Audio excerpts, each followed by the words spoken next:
you oaf?" the king demanded as he stared down at the boy. "Did you trip?" "No, sire. By your leave, I've been sent in with the worst of messages, and I fear for my life once I deliver it."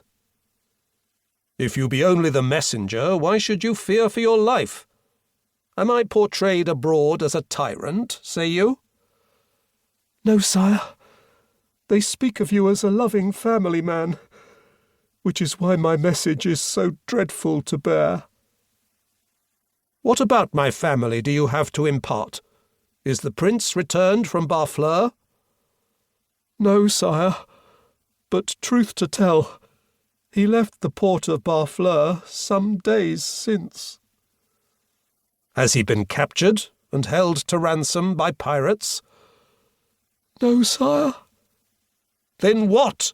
Speak plainly, boy, and no harm will be visited upon you. But if you delay further, I will have you taken out and boiled." "It is the Prince William, sire." "Obviously. But what of him?" "Sire, the white ship foundered as it left the harbour, and all aboard were tipped into the raging ocean. There was but one man saved." "And?" King Henry persisted as the colour left his face. "And that man was not your son, sire."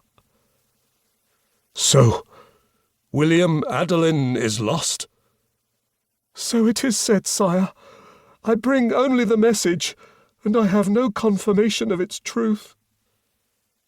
Henry stared back at the hapless youth with unseeing eyes before waving him away. "You may leave me. You may all leave. Go, now. Such tears as must be shed may not be shared with subjects. Away with you all!" The chamber emptied hurriedly, as those who had been present sought a more sheltered location ahead of the threatened storm of grief. 2. Sir Thomas Walsingham, in his capacity as captain of the palace guard, was not summoned until the following morning. Although he had anticipated the summons ever since the news had reached Windsor 2 days ago, he had been kept from King Henry until the previous evening. He left off his daily inspection of the outer motte, leaving the remainder of the detail to a second in command, and made his way to the audience chamber in the Windsor Tower.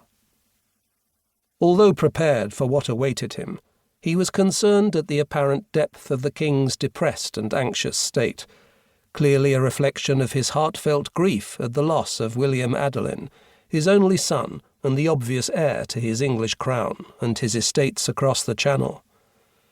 But Thomas was even more worried by the first few questions levelled at him as King Henry sipped from a wine goblet and stared distractedly out of a mullioned window down at the distant River Thames. "You are well, Sir Thomas?" "Middling so, thank you, sire. These early December winds cause me much sniffling, but otherwise I do not yet begin to feel my 50-odd years." "I am pleased to hear it. And your family? You have a son and a daughter, do you not?" "Indeed. And might I express my admiration for your powers of memory, sire? I have a daughter, Eleanor, my firstborn, and a son called Richard, 2 years younger. Since the death of their mother some years ago, they grow restless on my father's estate at Walsingham.